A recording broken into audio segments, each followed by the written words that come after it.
Welcome to episode 71 of the GT on 5G. It's the latest inside scoop on everything 5G. We cover 6 topics in about 15 minutes, and it's brought to you by More Insights Strategy. I'm Will Townsend, and joining me again this week is fellow analyst Anshel. And once again, we have Diana from Fierce Wireless. So let's get started with my first topic. This week, Dell conducted its Tech Summit, and there were several telecom-related announcements. One was on a bare metal orchestrator, which, in my opinion, has applications obviously, beyond telco. But Dell, focused that announcement on sort of telco workloads and that sort of thing. There were several edge announcements as well as Dell continues to build out its portfolio. And question for me is is Dell finally moving the needle with respect to its focus on 5G? Because they've sort of been on again, off again. But recently, there was a reorganization in the team with, an executive's departure. Dennis Hoffman is leading that group now, and he reports directly to Jeff Clark, who is the COO, I believe, who reports directly to Michael Dell. So, and obviously Michael Dell has been talking a lot about 5G. So, finally, from my perspective, I'm seeing a lot of momentum, sort of coming together. And so these announcements were quite strong. If you hit my Twitter feed, you'll find some insights there. But I'm also impressed with what Dell has been accomplishing in Europe with respect to Open RAN. So they announced several weeks ago an announcement with Vodafone. They've been doing some sort of proof of concepts with respect to an Open RAN deployment. And that involves some, common off-the-shelf, server products, not really telco grade. But they followed that up recently with another announcement, a win with TIM in Italy. And so, from my perspective, the roadmap is maturing. They're bringing these edge solutions on, which should supercharge 5G use cases. There wasn't really a lot of discussion at the Dell Tech Summit around how edge will play a role with Dell's go-to-market there. But from my perspective, all the right things are coming together. Certainly, their competitor in HPE has a much more mature telecom group. They've been, providing blueprints. HPE's been doing a lot around, orchestration and that sort of thing. So that bare metal orchestrator, I think, was their response, to what HPE's been doing. But I'm wondering, Diana, do you have any thoughts here? You kind of touched on some of the things that I would have mentioned, which would have been, I guess just recognition of them as a player in this space. To your point, HPE has kind of been more at the forefront than they have. So I think it'll be interesting to see how Dell develops their reputation on this. Also, to me, the whole orchestration and bare metal thing, I know they positioned it as 5G because obviously they're trying to make a name for themselves there, but the edge use cases there are just, you have to think that so many people are going to tap into that, that I'm surprised that they didn't go a little harder on that front. Yeah, I was too. And especially, when you look at, beyond, HPE, the telco group, you look at the maturity of what HPE has been doing in the market with its intelligent edge thrust, that, Dell really needs to step up in my mind and really provide, some clear differentiation on how their strategy is going to be different. And I think they missed an opportunity with telco. But they got to get the messaging straight. I agree. But let's start with your first topic. And you want to talk about Softbank and KDDI. Yeah, so they announced this week that Nokia is going to be one of, I think it's 2 now, vendors for a shared 5G network build. They had previously announced that Ericsson is also going to be working with them on this. And so to me, I just thought it was really interesting, not even so much from a vendor perspective as just the idea of shared 5G builds, right? So we've heard about this also in China, and obviously now Japan is looking at this. And I was curious, I wanted to kind of pose the question to you guys as to whether you think this is something that's going to catch steam and maybe be replicated in, maybe some smaller countries like across Europe, maybe to help reach rural places where there's really not so much incentive financially to build to those rural locations. I'm not sure I see it so much in the US, right. But I'm curious what you guys think. Anshel? I think that these shared builds sound like a way to, you know, lighten the burden, right? And I think that there's going to be places. I don't think these are going to be blanket deployments. Like to your point, I think they make sense for rural deployments, especially when you consider that. I think one of the biggest factors is actually just the availability of sites. Um, and I think if you look at like what T-Mobile accomplished with how fast they've rolled out 600 and 2.5, a lot of that is because they owned a lot of the sites already. They took advantage of Sprint's existing sites and basically built out a network using two networks. So I think that's kind of the idea here is to take advantage of having, you know, different spectrum holdings and different sites and maximize the potential of the two together to bring it to market faster and cheaper. Now, how they, roll this out on the business side and how they, you know, count this as profits and OpEx and things like that, that'll be interesting to see. And what will happen down the road. Maybe they're just going to differentiate on services in other ways rather than trying to differentiate on the infrastructure itself, which makes sense if you ask me, just because I feel like at this point, a lot of the carriers, regardless of how hard they've tried, they're still just a pipe. Yeah, I mean, I'll weigh in real quick. I mean, there were some announcements in the EU about a year ago, and I forget the operators. I think it was Vodafone and maybe Three, that they're basically sharing some infrastructure deployment costs as well. So I think I agree with both of your insights there, and that this is a way for coverage in rural to make sense economically, and so I think it's not going to be ubiquitous to both of your points, but I think it's an interesting way to go about it. And then I totally agree with you, Anshel. Really, the way that the operators are going to have to differentiate is based on service delivery, and some are going to be stronger in consumer versus enterprise. I've been on record stating that I think the most transformative use cases for 5G are on the enterprise side, but time will tell. But let's head to your first topic this week, Anshel. You want to talk about Qualcomm, Verizon, and Samsung? Yes. So earlier this week, there was a pretty big announcement. I saw it happen simultaneously between Qualcomm, Verizon, and Samsung. And basically, what it was is that it was a combined announcement with all three companies, utilizing Samsung equipment and devices, I believe, and then using Qualcomm's modems. And they were basically on Verizon's network using mmWave. And what they were able to do was they were able to actually achieve an upload of 711 megabits per second. And it looks like they were using 400 megahertz of Verizon's 5G millimeter wave and 20 megahertz of their 4G. So it was actually a 4G, 5G aggregate. And it was using 28 gigahertz using Samsung's compact macro vRAN. And then it was using a Snapdragon X65 modem.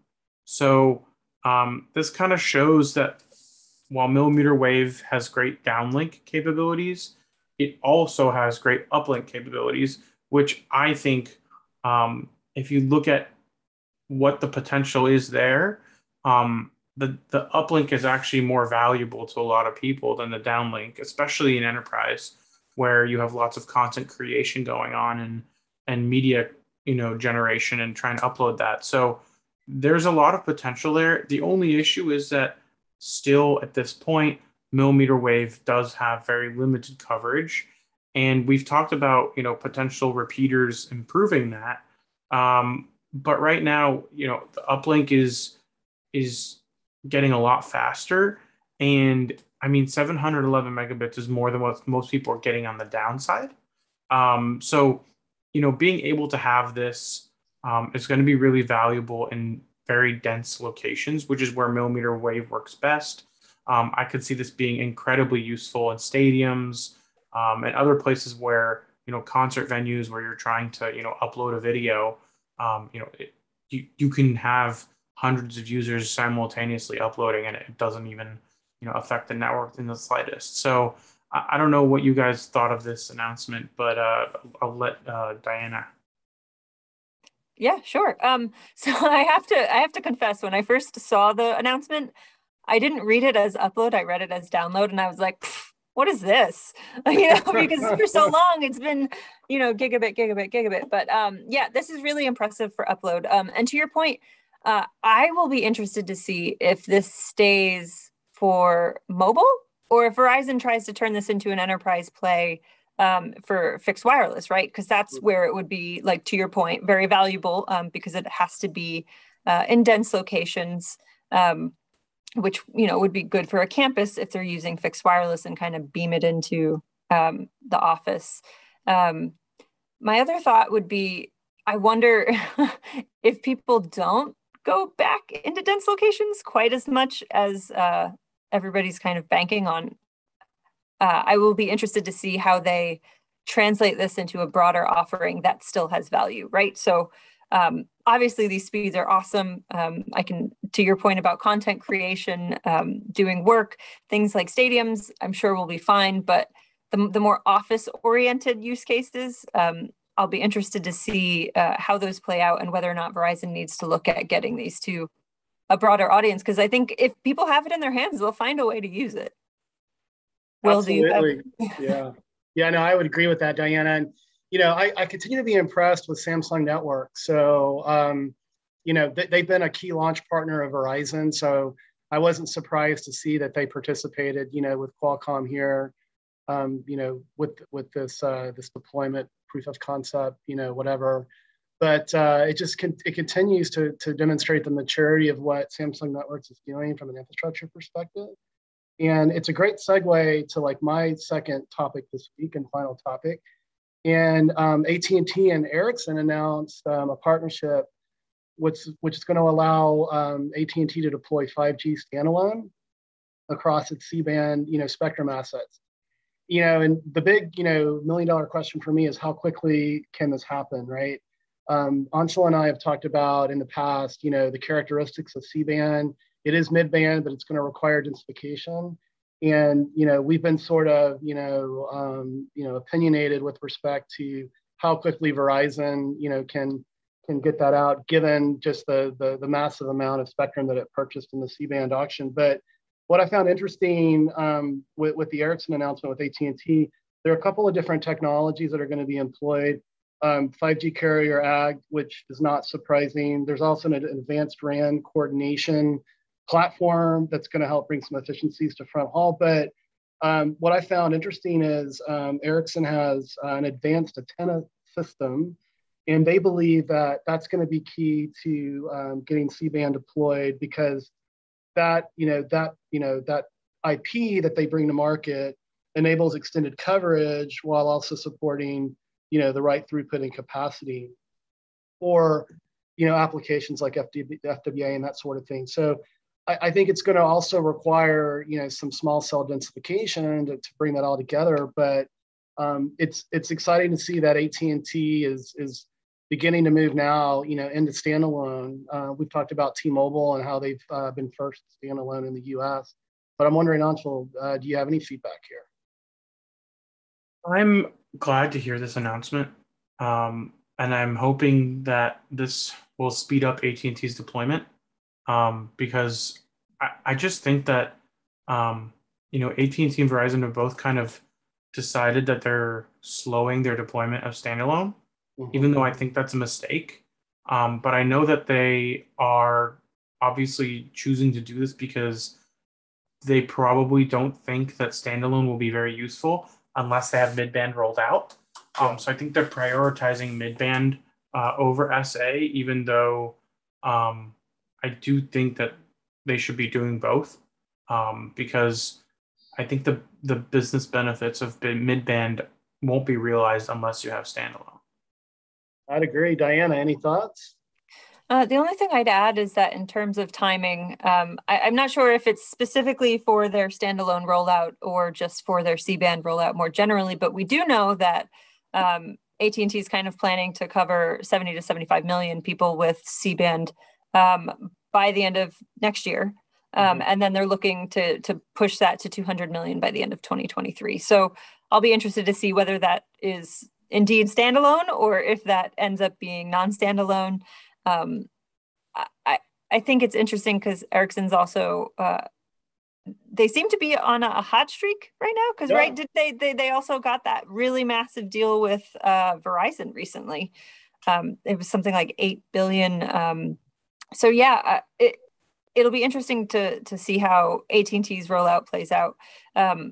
To the previous point about needing densification, they have a lot on their plate right now. They're still getting rid of all the, well, they just closed, I think, the DirecTV deal, but they've got this whole fiber rollout also going on in tandem. Yeah. So I personally will be looking at whether they're running fiber to any of these maybe new densified towers. Because that's one of the things I've been working a lot more in wireline recently, and convergence is kind of the theme that everybody's talked about for the last couple decades, but is now actually finally a thing, right? Because fiber can feed not only the homes, but also the towers.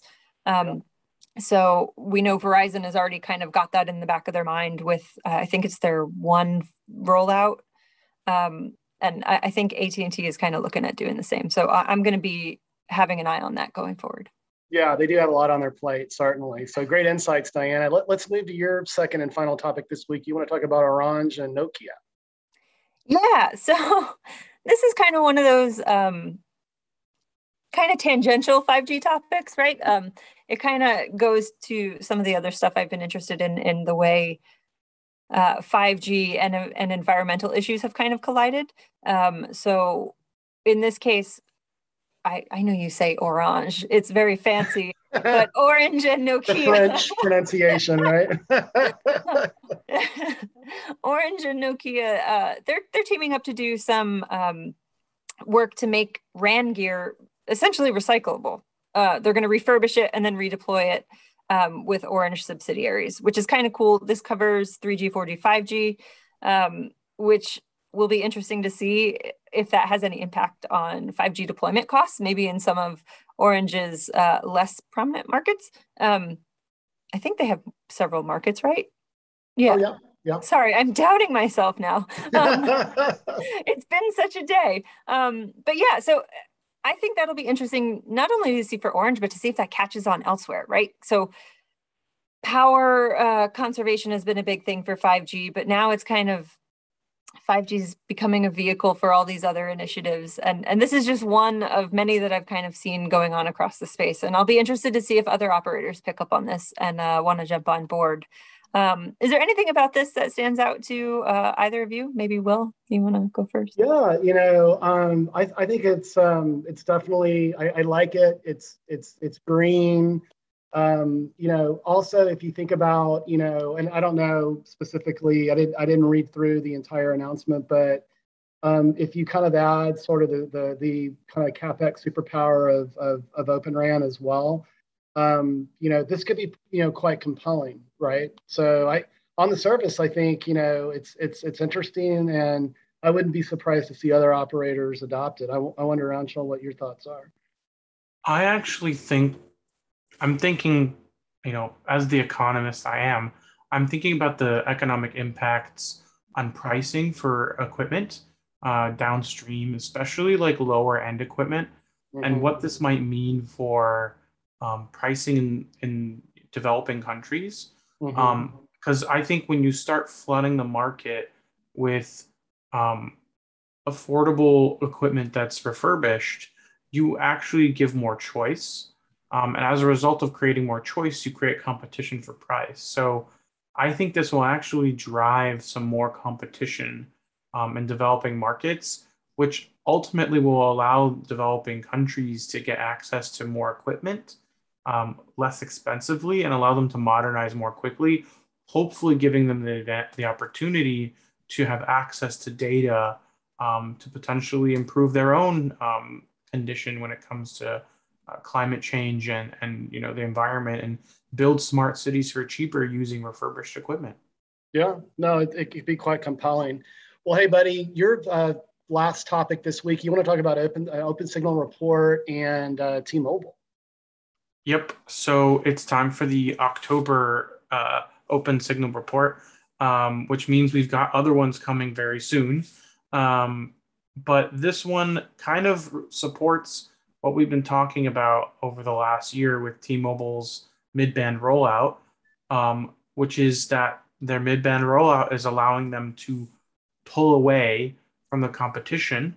And the fact that they have this low-band 5G means that they have 34.7% 5G availability nationwide, which is compared to AT&T's 16% and Verizon's 9.7%. So one, that's just like the time you have the 5G logo visible on your phone and it's not lying to you. And then when we're looking at download speeds, this is also another illustration of how much the mid-band is helping T-Mobile versus AT&T and Verizon. AT&T's 5G download speeds are averaging at 51.5 megabits per second, while Verizon's are at 56 megabits per second. And that's obviously because their mid-band, their low-band 5G DSS is dragging down their millimeter wave now. And then T-Mobile's download is 118. So they're now well over 100 megabits per second, and they're well over double both of the operators. In fact, if you want to be obnoxious, you can say T-Mobile's 5G download speeds are faster than AT&T and Verizon combined. So that's a pretty big deal. I do think Verizon and AT&T will eventually catch up, but I think that T-Mobile will also continue to grow as its mid-band coverage and density improves. I truly believe mid-band is going to be a 2 to 3 year deployment for anybody. So I don't think we'll realize T-Mobile's mid-band potential until another 2 years from now. So I think AT&T and Verizon are going to be on that same 2 to 3 year cycle. And I don't see Verizon or AT&T rolling out their mid-band networks any faster than T-Mobile has. So we'll see what happens there. But other than that, upload speeds are actually a lot closer. And I think that's because, uplink, there's a lot less spectrum being utilized there. But T-Mobile was faster there too, with 16.1 megabits per second versus Verizon's 14 and AT&T's 9.7. There's also some gaming tests and video tests. Gaming and video, Verizon wins both of those according to OpenSignal. But overall, it's a pretty clear win for T-Mobile, especially when it comes to downloads and coverage, which is, I think, what most people care about right now. Yeah. My comment, because I spend time with T-Mobile and as well as you, my friend, is that what I want to start seeing now, because they do have this lead from a deployment perspective, I want to see more discrete 5G services. I mean, we're seeing some pops here and there with, we've covered on a prior podcast this remote piloted vehicle service that's being launched in Las Vegas. It's not proof of concept; it's actually being launched. And but I think T-Mobile for Business, as they sort of mature that portfolio. I mean, obviously T-Mobile was very heavily consumer focused prior to the Sprint acquisition. Sprint brings some business acumen. Some of the leaders within the TFB organization are former Sprint executives like Mishka Dinigan. And so I'm waiting, for some of these, discrete, services that really take advantage of its lead on the deployment. I'm wondering, Diana, what are your thoughts? Mine are more, I guess, personal in nature. I actually have T-Mobile service. I don't usually talk about who my carrier is, but in this case, there are times I will say, I wonder what the breakdown is between urban and rural performance. I feel like I'm in a pretty, not like a city, but I'm in the suburbs, right? And there are times where I have the 5G logo, I have 3 bars of service and nothing's happening on my phone.